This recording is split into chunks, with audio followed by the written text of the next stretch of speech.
ನಮಸ್ಕಾರ, ನಾನು doctor Chetan B Bhat. ನಾನು ಆಸ್ಟರ್ ಜಿ ಮಾದೇಗೌಡ ಹಾಸ್ಪಿಟಲಲ್ಲಿ ICU ಸ್ಪೆಷಲಿಸ್ಟಾಗಿ ಕೆಲಸ ಮಾಡ್ತಾಯಿದ್ದೀನಿ. ನಾನು ಇವತ್ತು ನಿಮಗೆ ವಿಷದ ಬಗ್ಗೆ, ಪಾಯ್ಸನಿಂಗ್ ಬಗ್ಗೆ ಮಾತಾಡಲು ಕೆಲವು ಇಂಪಾರ್ಟೆಂಟು ವಿಷಯಗಳನ್ನ ನಿಮ್ಮ ಹತ್ರ ಪ್ರಸ್ತಾವನೆ ಮಾಡೋಕ್ಕೆ ಇಷ್ಟಪಡ್ತಾಯಿದ್ದೀನಿ. ಪಾಯ್ಸನಿಂಗ್ ಅಥವಾ ವಿಷ ಸೇವನೆ ಅನ್ನೋದು ಇತ್ತೀಚೆಗೆ ಇವಾಗ ಈ ಕಡೆ ಜಾಗದಲ್ಲಿ ತುಂಬ ಪ್ರಾಬ್ಲಮ್ ಆಗ್ತಾಯಿದೆ. ಸುಮಾರು ಜನ ಸುಮಾರು ಟೈಮ್ ಬಿಟ್ಟು ಬರೋದು ಅಥವಾ ಅವ್ರ ರೋಗಿಗಳ ಕುಟುಂಬರು ಏನು ಮಾಡಬೇಕು ತುರ್ತು ಪರಿಸ್ಥಿತಿನಲ್ಲಿ ಅನ್ನೋದು ಗೊತ್ತಾಗ್ತಾ ಇಲ್ಲ. ಪಾಯ್ಸನಿಂಗ್ ಅನ್ನೋದನ್ನು ಯಾವಾಗಾದ್ರೂ ನೀವು ರೆಕಗ್ನೈಸ್ ಮಾಡಿದ ತಕ್ಷಣ ಅದರಿಂದ ಆ ರೋಗಿಗೆ ಅಥವಾ ಆ ವ್ಯಕ್ತಿಗೆ ಏನು ತೊಂದರೆ ಆಗ್ತಾಯಿದೆ ಅನ್ನೋದು ಗಮನ ಹರಿಸ್ಬೇಕು. ಅವ್ರ ಪ್ರಜ್ಞೆನಲ್ಲಿದ್ದಾರಾ, ಜ್ವಲ್ ಬರ್ತಾ ಇದೆಯಾ, ಉಸಿರಾಟ ತೊಂದರೆ ಆಗ್ತಾ ಇದೆಯಾ, BP ಕಮ್ಮಿ ಆಗ್ತಾ ಇದೆಯಾ ಅಂತ ನೋಡಿ. ಎರಡನೇದು, ತಕ್ಷಣವಾಗಿ ಆಸ್ಪತ್ರೆಗೆ ಸಾಗಿಸೋ ಹಾಗೆ ಆ್ಯಂಬುಲೆನ್ಸು ಅಥವಾ ನಿಮ್ಮ ಸಂಬಂಧಿಕರು ಅಥವಾ ನಿಮ್ಮ ಫ್ರೆಂಡ್ಸನ್ನು ಕರ್ಕೊಂಡು ಆದಷ್ಟು ಬೇಗ ಆಸ್ಪತ್ರೆಗೆ ಬರೋ ಥರ ವ್ಯವಸ್ಥೆ ಮಾಡ್ಕೊಳ್ಳಿ. ಮೂರನೇದು, ಯಾವ ಥರ ವಿಷ ತಗೊಂಡಿದ್ದಾರೆ, ಊಟದಲ್ಲೋ ಅಥವಾ ಏನಾದ್ರು ಪ್ಯಾಕೆಟ್ ಇದೆಯೋ ಅಥವಾ ಇನ್ನೇನಾದ್ರು ಕೂಡಿಸ್ಕೊಂಡು ತೊಗೊಂಡಿದ್ದಾರೋ ಅನ್ನೋದು, ಏನು ವಿಷ ಅನ್ನೋದನ್ನು ಒಂದು ಮಾಹಿತಿ ಇಟ್ಕೊಂಡು ಆಸ್ಪತ್ರೆಗೆ ಆದಷ್ಟು ಬೇಗ ಬರಬೇಕು. ಆಸ್ಪತ್ರೆಗೆ ಬರೋ ದಾರಿನಲ್ಲಿ ಅಕಸ್ಮಾತ್ ಉಸಿರಾಟ ತೊಂದರೆ ಅಥವಾ ವಾಂತಿಗಳು ಏನಾದ್ರು ಆಗ್ತಾಯಿತ್ತು ಅಂತಂದರೆ ಒಂದು ಕಡೆಗೆ ತಿರುಗಿಸ್ಬಿಟ್ಟು ಆ ಥರ ಮಾಡಿಸಿ. ನೀವು ಮನೆ ಪದ್ಧತಿ ಅಥವಾ ಮನೆಯಲ್ಲಿ ವಾಂತಿ ಮಾಡಿಸೋದು ಆ ಥರ ಮಾಡೋಕ್ಕೆ ಹೋಗಬೇಡಿ.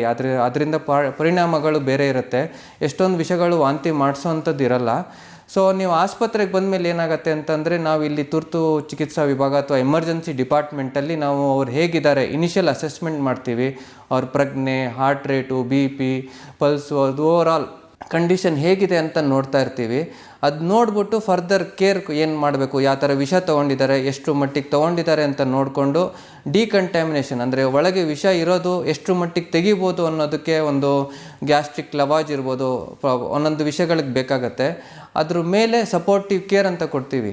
ಆಕ್ಸಿಜನ್ನು ಅಥವಾ IV ಫ್ಲೂಯಿಡ್ಸ್ ಹಾಕೋದು, ಒಬ್ರೊಬ್ರಿಗೆ ಉಸಿರಾಟದ ತೊಂದರೆ ಇತ್ತು ಅಂದರೆ ವೆಂಟಿಲೇಟ್ರ್ ಸಹಾಯ ಬೇಕಾಗೋದು, ಈ ಥರ ಎಲ್ಲ ಮಾಡ್ತೀವಿ. ಆ ವಿಷದ ಪ್ರಮಾಣದ ಮೇಲೆ ವಾರ್ಡು ಅಥವಾ ICUಗೆ ಶಿಫ್ಟ್ ಮಾಡಿಕೊಂಡು ಫರ್ದರ್ ಕೇರ್ ಕೊಟ್ಕೊಂಡು ಮಾಡ್ತೀವಿ. ಸಾಮಾನ್ಯವಾಗಿ ಈ ವಿಷ ತೊಗೊಂಡ್ಮೇಲೆ ಅದ್ರ ಪರಿಣಾಮಗಳು ದಿನದಿಂದ ವಾರಗಟ್ಟಲೆ ಇರ್ಬೋದು. ಸೊ ಅದ್ರ ಬೇಸಿಸ್ ಮೇಲೆ ಅವ್ರದ್ದು ರಿಕವರಿ ಪ್ಯಾಟ್ರನ್ ಎಲ್ಲ ಡಿಪೆಂಡ್ ಆಗುತ್ತೆ. ನೆಕ್ಸ್ಟು, ಕುಟುಂಬಸ್ಥರು ವಿಷ ತೊಗೊಂಡಾಗ ತುಂಬ ಗಾಬರಿಯಿಂದ ಇರ್ತಾರೆ. ಆದ್ದರಿಂದ ಅವ್ರು ಏನು ಮಾಡಬೇಕು, ಕುಟುಂಬಸ್ಥರು ಏನು ಮಾಡಬೇಕು ಅಂದರೆ, ಶಾಂತವಾಗಿ ಏನು ಪರಿಸ್ಥಿತಿ ಇದೆ ಅನ್ನೋದನ್ನು ನೋಡ್ಕೊಳ್ಳಿ. ಶಾಂತವಾಗಿ ಪರಿಗಣಿಸಿ ಯಾವ ಥರ ಆಗ್ತಾಯಿದೆ, ಈ ವ್ಯಕ್ತಿ ಮೊದಲೇನಾದ್ರು ವಿಷ ತೊಗೊಬೇಕು ಅಥವಾ ಸಾಯೋ ಥರದಲ್ಲಿ ಆಕಸ್ಮಿಕವಾಗಿ ಆಗಿದೆಯಾ, ಆ ಥರ ಪರಿಸ್ಥಿತಿ, ಪರಿಸ್ಥಿತಿ ಹೇಗಿದೆ ಅಂತ ನೋಡಬೇಕಾಗತ್ತೆ. ಆಮೇಲೆ ನಮ್ಮಲ್ಲಿ ಮಾನಸಿಕ ರೋಗ ಡಾಕ್ಟ್ರ್ ಹತ್ರ ಪರಿಶೀಲನೆ ಮಾಡಿಸ್ಕೊಬೇಕಾಗತ್ತೆ.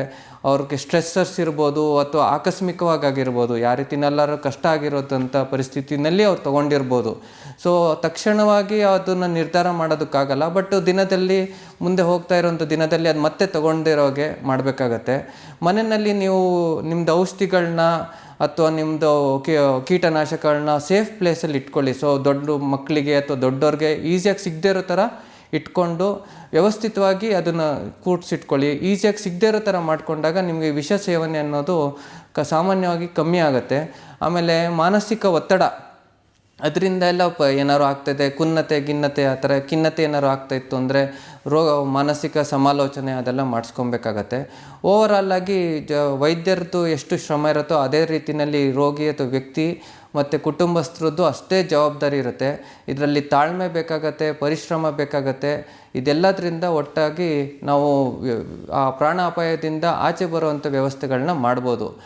ನಿಮಗೆ ಹೆಚ್ಚಿನ ಮಾಹಿತಿಗಾಗಿ ನಮ್ಮ ಆಸ್ಟರ್ ಜಿ ಮಾದೇಗೌಡ ಆಸ್ಪತ್ರೆಯಲ್ಲಿ ಎಲ್ಲ ಸೌಲಭ್ಯಗಳು ಇದೆ. ಈ ವಿಷ ಸೇವನೆಗೆ ಸಂಬಂಧಿತವಾಗಿ ವೆಂಟಿಲೇಟರ್ ಇರ್ಬೋದು, ಡಯಾಲಿಸಿಸ್ ಇರ್ಬೋದು, ಇಮಿಡಿಯೇಟ್ ತುರ್ತು ಚಿಕಿತ್ಸೆ ಇರ್ಬೋದು. ಇದೆಲ್ಲದಕ್ಕೂ ಹೆಚ್ಚಿನ ಮಾಹಿತಿಗೆ ಇಲ್ಲಿ ಬಂದು ಸಂಪರ್ಕಿಸಿ. ಈ ಥರ ಯಾವ ಥರ ವ್ಯಕ್ತಿಗಳಿದ್ದರೆ ಆ ಥರ ಆಗ್ತಾಯಿದ್ರೆ ನಿಲ್ಲಿಸೋದಕ್ಕೆ ಪ್ರಯತ್ನ ಮಾಡೋಣ. ನಮಸ್ಕಾರ.